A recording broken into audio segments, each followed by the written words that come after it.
qu'il nous fait parce que on était tous pécheurs.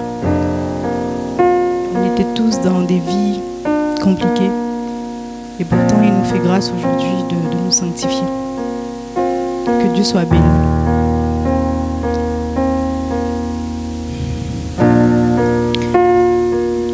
J'espère que vous allez tous bien.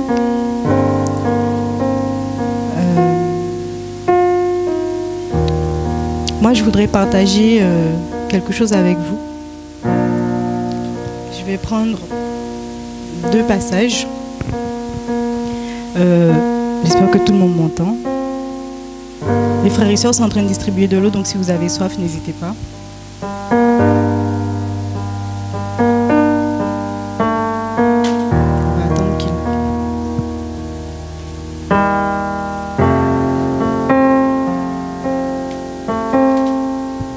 Est-ce qu'il y en a qui ont soif parmi nous ou pas? Il n'y a que moi. On peut juste lever la main comme ça, ils vont passer rapidement vous donner.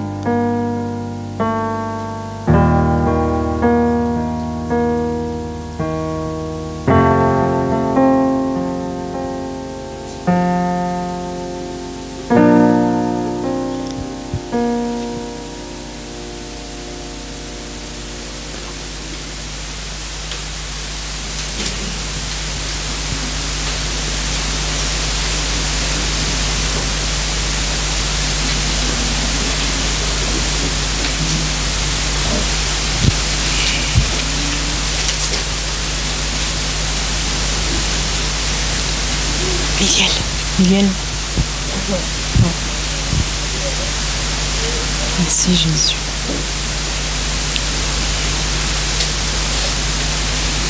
Est-ce que tout le monde connaît le prophète Jérémie? Est-ce que tout le monde sait à quel moment il a parlé, il a prêché, qu'est-ce qu'il a dit? Est-ce que quelqu'un pourrait me situer à quel moment il a... De l'eau? Est-ce que quelqu'un... Pardon. Est-ce que quelqu'un pourrait me situer à quel moment il prêchait? Il prophétisait plutôt. Est-ce que quelqu'un sait? Est-ce que c'est... En fait, dans l'histoire d'Israël, donc il y a eu Israël, sorti d'Égypte, épreuve dans le désert, arrivé à Canaan, conquête des terres, construction du temple, péché, déportation, etc., etc. Et en fait, Jérémie, il est arrivé, Dieu l'a suscité après, juste avant la déportation vers Babylone. La déportation, en fait, c'est lorsque le peuple d'Israël qui avait conquis ces terres, parce qu'ils ont péché et qu'ils n'ont pas craint Yahweh, Dieu les a chassés de leur terre, en fait. Et les Babyloniens sont venus les sortir de la terre de Canaan et les a ramenés à Babylone. Et en fait, pendant toute cette période, il y a beaucoup de prophètes qui ont alerté le peuple en leur disant repentez-vous de vos mauvaises voies, craignez Yahweh. Et en gros, revenez à Dieu, quoi. Et Jérémie, il est arrivé juste avant la déportation vers Babylone, en leur disant que vous verrez que Israël va être détruite, en gros la ville, qu'il ne va pas rester pierre sur pierre, qu'il n'y aura rien du tout, et que vous avez intérêt à craindre Dieu. Il est arrivé juste à ce moment-là. Moi, le passage que je voudrais qu'on prenne, c'est dans Jérémie 44.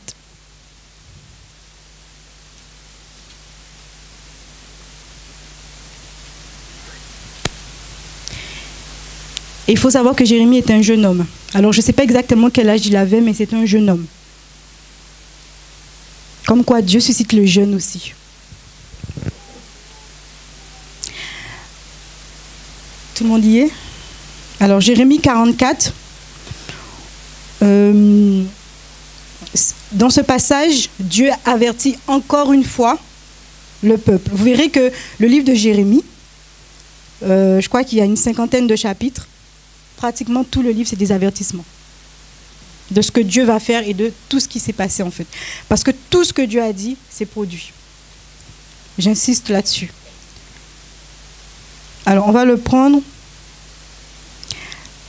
à partir du verset 13. Donc juste avant, Dieu avait commencé à lui dire, ainsi parle Yahweh, vous avez vu tous les malheurs que j'ai fait, etc. Voici ce que je vais faire, etc. Alors à partir du verset 13. Et je punirai ceux qui demeurent au pays d'Égypte, comme j'ai puni Jérusalem par l'épée, par la famine et par la peste. Et il n'y aura personne du reste de Juda qui, venu dans le pays d'Égypte pour y séjourner, n'échappera ou ne restera pour retourner dans le pays de Juda où ils ont le désir de retourner s'établir. Car ils n'y retourneront pas, sinon ceux qui se seront échappés. Mais tous les hommes qui savaient que leurs femmes brûlaient de l'encens à d'autres dieux, toutes les femmes qui se tenaient là en une grande assemblée, et tout le peuple qui demeurait au pays d'Égypte, à Patros, répondirent à Jérémie en disant, « Quant à la parole que tu nous as dite au nom de Yahweh, nous ne t'écouterons pas. Mais nous ferons, selon toute la parole qui est sortie de notre bouche, c'est-à-dire brûler de l'encens à la reine des cieux et lui faire des libations, comme nous l'avons fait, nous et nos pères, nos rois et nos chefs, dans les villes de Juda et dans les rues de Jérusalem. Alors nous étions rassasiés de pain, nous étions heureux et nous ne voyions pas le malheur. Mais depuis le temps où nous avons cessé de brûler de l'encens à la reine des cieux et de lui faire des libations, nous avons mangé de tout et nous avons été consumés par l'épée. Nous avons manqué de tout, effectivement, et nous avons été consumés par l'épée et par la famine. Et quand nous brûlions de l'encens à la reine des cieux et que nous lui faisions des libations, est-ce à l'insu de nos maris que nous lui avons fait des gâteaux sur lesquels elle est représentée et que nous lui avons fait des libations? On va s'arrêter là. En fait, après avoir repris encore une fois le peuple par rapport au culte des autres dieux, Jérémie revient en leur disant, en gros, il faut cesser parce que ça déplaît à Yahweh. Il faut savoir que si Yahweh a tellement insisté pour que le peuple se détourne de ses faux dieux, c'est parce que le peuple vivait au milieu d'autres peuples qui n'adoraient des myriades de divinités, en fait. C'est pour ça que Dieu insiste là-dessus. Et en fait, dans ce passage, Jérémie leur dit qu'il faut arrêter de brûler de l'encens à la reine des cieux et aux autres divinités. Et ils répondent, non, nous le ferons. Parce que lorsque nous brûlions de l'encens à la reine des cieux, il nous arrivait du bonheur, en fait. Donc on ne voit pas pourquoi aujourd'hui on va arrêter. Ce passage m'a interpellée parce que je me suis dit, comment est-ce que, on est presque à la fin du livre de Jérémie, comment est-ce que, après avoir tant insisté et prêché aux hommes, après qu'ils aient vu que le peuple, qu'une partie du peuple avait déjà été déportée à cause de l'idolâtrie, le peuple maintient devant Jérémie qu'ils vont continuer à le faire, en fait. Je me suis dit, mais est-ce qu'ils n'ont pas appris de l'expérience de ce qui s'est déjà passé, en fait? Et ça m'a profondément choquée. Et là, en fait, c'est comme si que le cœur du peuple était à nu. Parce qu'en fait, ils avaient l'idolâtrie dans leur cœur. Ils brûlaient de l'encens, etc., aux autres dieux. Et pour eux, ils en avaient du bien. J'arrive quelque part. Dans le temps actuel, c'est exactement ce qui se passe, en fait. Exactement ce qui se passe. Les gens se donnent corps et âme à beaucoup de choses en espérant, parce qu'ils croient réellement qu'ils ont du bonheur par ces choses. Mais ils ne savent pas que Dieu fait pleuvoir sur les bons et sur les mauvais. En gros, Dieu n'est pas là en se disant, en fait, regardez le monde. Avant nous, pour ceux qui aspirent, par exemple, à une situation financière merveilleuse, on va dire ça comme ça, avant nous, il y en a qui ont travaillé, qui sont millionnaires, qui ne savent même plus quoi faire de leur argent, qui s'ennuient. Pourtant, ils n'ont pas Christ. Et Dieu n'a pas empêché que ces personnes-là deviennent millionnaires. Est-ce que c'est parce que ces personnes-là sont, même s'ils n'ont pas Christ, ils sont bénis? Pas forcément. La bénédiction, c'est de connaître Jésus-Christ. Mais c'est pour dire en fait que dans le monde, les bénédictions ou les choses qui arrivent aux chrétiens, quand Dieu prend soin des chrétiens, ça arrive aussi aux personnes qui ne croient pas en Dieu. Pas parce qu'en fait, ils sont dans la vérité, mais parce que Dieu fait pleuvoir sur les bons et sur les mauvais. Et en fait, dans ce passage, elles étaient complètement dans l'erreur en se disant que lorsqu'on brûlait de l'encens, etc., à la reine des cieux, il nous arrivait de bonnes choses. Et c'est qu'on a arrêté, qu'on a manqué des choses, en fait. Est-ce que, en fait, c'est comme ce qu'il disait à Jérémie, est-ce que ça vaut le coup d'arrêter tout ça, puisque on voit que notre Dieu à nous fait du bien. Ok, votre Dieu vous fait du bien, mais vous, enfin, au moment où ils disaient ça, ils ne savaient pas que plus tard, eux-mêmes, ils allaient aussi être déportés, en fait. Aujourd'hui, nous sommes dans ce même temps où les gens pensent tirer la vie des choses de ce monde. Ils tirent la vie de leur emploi. Ils se disent, non, moi, il faut que je sois cadre dans 3 ans. Ok, tu vas être cadre. Admettons, le lendemain de ta nomination, tu meurs, tu es face à Dieu. Là, tu n'es plus cadre, tu es humain face à Dieu. Qu'est-ce que tu fais? Qu'est-ce que tu dis à Dieu? Seigneur Jésus, bon, j'étais trop occupé à travailler pour être cadre. D'accord, tu avais 24 heures, tout le monde a 24 heures. Ça, c'est une petite pensée pour ceux qui se disent, j'ai pas le temps. On a tous 24 heures. Il n'y a personne ici qui a 24 heures plus 10 minutes dans son temps. On a tous 24 heures. Donc, si tu n'as pas le temps, c'est que toi, tu as fait des choix de gestion de ton temps. Et lorsque tu seras face à Dieu, tu ne pourras pas lui dire, Seigneur, en fait, je te cherchais dans le yoga. Non, parce que Dieu n'est pas dans le yoga. Dieu n'est pas dans les choses de ce monde, ni auprès des divinités de ce monde. Parce qu'il y en a qui disent, écoutez, on a tous le même Dieu. Non, on n'a pas tous le même Dieu. Et à l'époque d'Israël, chacun avait son Dieu. On pourrait les citer. Il y avait Baal, Belzébul, il y avait les Marduk, enfin, il y avait plein de dieux. Les Égyptiens, ils étaient à l'époque avant qu'ils sortent de l'Égypte, les Égyptiens étaient riches en fait. Riches parce qu'ils faisaient plein de sacrifices, etc. à leur Dieu. Et pourtant, lorsque le Dieu des dieux s'est présenté à eux, ils sont tous morts. Ils sont tous morts en fait. En fait, je me suis dit, ce qui s'est passé en Israël, c'est exactement ce qui se passe aujourd'hui. On va se le dire clairement. Il y en a qui disent, moi c'est Allah, ok. Moi c'est Bouddha, ok. Moi je crois à la Vierge Marie, ok. On est exactement comme dans Israël. Les chrétiens sont une minorité parce qu'effectivement les vrais chrétiens, lorsque Ésaïe pleurait devant le Seigneur, Dieu lui a révélé qu'il y avait 7000 personnes sur les 600 et quelques personnes d'Israël qui n'avaient pas fléchi les genoux devant Baal. Aujourd'hui, on est pareil. Quand je sors dehors, je vois de tout. Je parle de ceux qui sont religieux, ceux qui ne sont pas religieux. Il y a de tout. Et je me dis, Seigneur, où sont les chrétiens? Je ne vais pas les voir, je ne vais pas marcher. Dieu ne va pas me montrer les 7000 âmes. Mais on est une minorité à craindre le véritable Dieu. Et chaque personne autour de nous, ils ont leur divinité, ils ont leur carte. Ils se disent, oui, mais attends. Moi, quand je fais mon ramadan, il m'arrive du bien. Ok, il n'y a pas de souci. Moi, quand je fais, je ne sais plus ce qu'on faisait avec la Vierge Marie, je ne sais pas quoi, il m'arrive du bien. Non, il t'arrive du bien parce que Dieu fait pleuvoir sur les bons et sur les mauvais. Mais Jésus-Christ dit dans sa parole que le temps viendra où on va se présenter devant lui. Et là, nos œuvres vont être éprouvées. Je le dis parce que on se demande souvent, Seigneur, où est le véritable Dieu? On le voit aux fruits.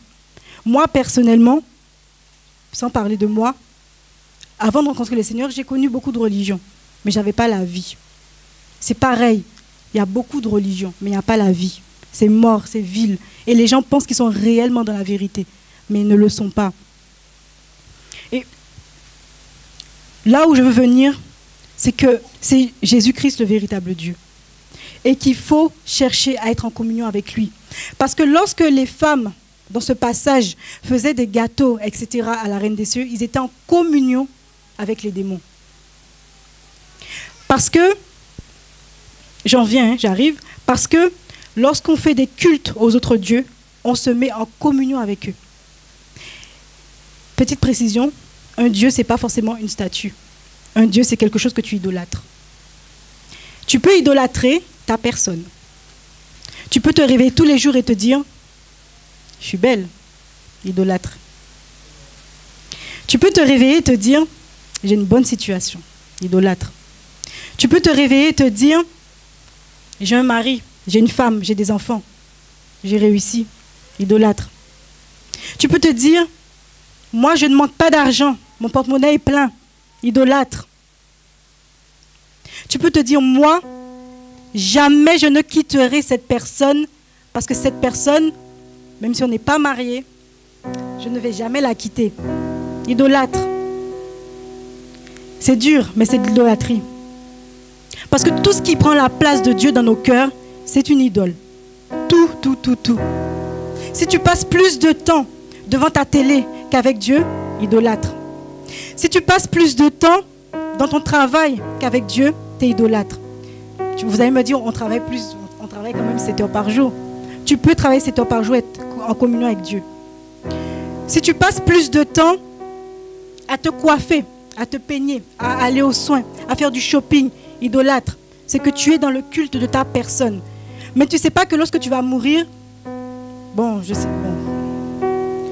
tu vas avoir des vêtements, oui, mais quand ton corps va pourrir, il n'y aura plus de vêtements en fait, il n'y aura plus rien. Il n'y aura plus rien du tout. Tu vas passer 20 ans à te coiffer, les cheveux vont tomber, ils vont tous tomber. Tu vas passer 20 ans à faire tes ongles, à prendre soin de toi, mais tout ça va pourrir. Et là, tu seras face à Dieu et Dieu te dira, qu'as-tu fait de ton temps, ma fille? Tu as sacrifié à d'autres dieux, tu as été chercher la guérison par-ci, par-là, mais ne savais-tu pas que moi, je t'avais créé pour que tu me connaisses et que tu m'adores? Je t'avais créé pour que tu sois en communion avec moi. Je t'avais créé pour que tu me connaisses. Parce que Jésus-Christ, dans sa parole, il a dit, ceci est mon corps. Dans Matthieu, en fait, ce passage m'interpelle et m'interpelle encore parce que la Bible dit qu'on connaît qu'en partie. C'est que lorsqu'on sera au ciel qu'on connaîtra toutes choses.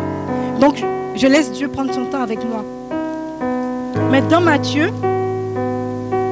à partir du verset 26, Matthieu 26, verset 17, c'est la Pâque. Or, le premier jour des... Pardon, tout le monde y est? Or, le premier jour des pains sans levain, les disciples s'approchèrent de Jésus pour lui dire, où veux-tu que nous te préparions le repas de la Pâque? Il répondit, allez à la ville chez un tel et dites-lui, le maître dit, mon temps est proche, je ferai la Pâque chez toi avec mes disciples. Les disciples firent comme Jésus leur avait ordonné et préparèrent la Pâque. Et quand le soir fut venu, il se mit à table avec les 12. Et comme il mangeait, il leur dit, je vous le dis en vérité, l'un de vous me trahira. On va prendre le verset 26 directement pour ne pas être trop long. Pendant qu'il mangeait, Jésus prit le pain et après avoir rendu grâce à Dieu, il le rompit et le donna à ses disciples et leur dit, prenez, mangez, ceci est mon corps. Puis, ayant pris la coupe, il bénit Dieu et la leur donna en leur disant, buvez-en tous, car ceci est mon sang, le sang de la nouvelle alliance, qui est répandu pour beaucoup pour la rémission des péchés. Il n'a pas dit, faites des gâteaux et allons donner à Dieu un sacrifice. Il a dit, prenez mon corps, ceci est le pain qui vous est donné. Là, on n'est plus dans la communion, comme ça le faisait à l'époque. On n'est plus en train de chercher des gâteaux pour amener à Dieu. Il a dit, prenez mon corps, le pain de vie, la parole de Dieu. Il a dit, ceci est mon sang, le sang de la nouvelle alliance, l'Esprit de Dieu. La communion qu'aujourd'hui nous devons avoir avec Dieu, c'est Jésus-Christ et c'est Jésus-Christ seulement. Parce que, à l'époque, pour bien qu'on puisse comprendre, à l'époque, il préparait des gâteaux et il présentait à Dieu des gâteaux. Il versait de l'huile sainte. Il faisait des sacrifices à Dieu. Aujourd'hui, on en est à prenez et manger mon corps en fait. Ceci est mon corps qui a été livré pour vous. Ceci est mon sang qui a été versé, le sang de la nouvelle alliance. La communion que nous avons aujourd'hui avec Dieu, c'est en Jésus-Christ. Ce n'est pas Marie l'intermédiaire entre Dieu et nous. Je tiens à le dire. Parce que Marie, elle n'est pas morte sur la croix.